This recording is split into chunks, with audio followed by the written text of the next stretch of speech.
ऐसे हुई 51 शक्तिपीठों की स्थापना।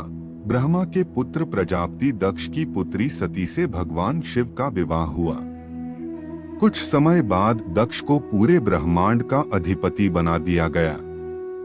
इससे दक्ष में अभिमान आ गया। वह अपने आप को सर्वश्रेष्ठ समझने लगा। एक यज्ञ में भगवान शिव द्वारा खुद को प्रणाम न करने पर दक्ष ने उन्हें अनेक अपशब्द कहे। दक्ष ने शिव को शाप दिया कि उन्हें देव यज्ञ में उनका हिस्सा नहीं मिलेगा। यह सुनकर नंदी ने भी दक्ष को शाप दिया कि जिस मुंह से वह शिव निंदा कर रहा है वह बकरे का हो जाएगा। कुछ समय बाद दक्ष ने एक भव्य यज्ञ का आयोजन किया।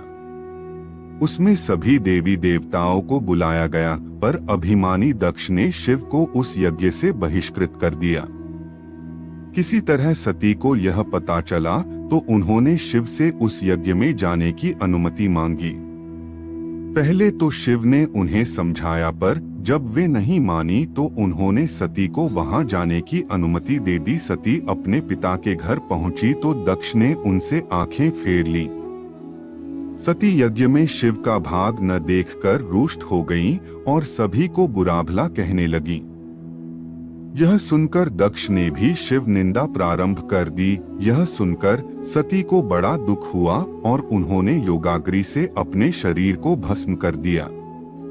यह देखकर शिव के गणों ने दक्ष यज्ञ पर हमला कर दिया, पर देवताओं ने उन्हें वहां से भगा दिया।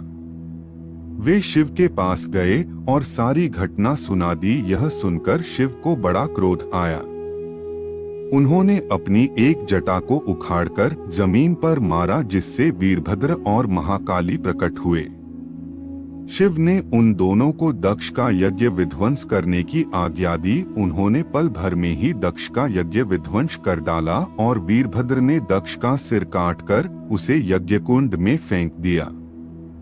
यह देखकर देवताओं में हड़कंप मच गया और उन्होंने शिव स्तुति प्रारंभ कर दी। उनकी स्तुति उन्होंने सभी को जीवन दान दे दिया और दक्ष के शरीर पर बकरे का सिर लगाकर उसे भी जीवित कर दिया। बाद में शिव की अनुमति से दक्ष ने अपना यज्ञ पूरा किया। अपनी प्रिय पत्नी के शव को लेकर शिव पूरे ब्रह्मांड में घूमने लगे। उनके प्रताप से सारी सृष्टि जलने लगी। तब विष्णु ने अपने सुदर्शन चक्र से सती के शरीर के 5 एक टुकड़े कर दिए। ये टुकड़े जहां जहां गिरे वहां शक्तिपीठों की स्थापना हुई। तब सती का पूरा शरीर कटकर गिर गया तो भगवान बहुत दुखी हुए और कैलाश पर जाकर एकांत में समाधि ले ली।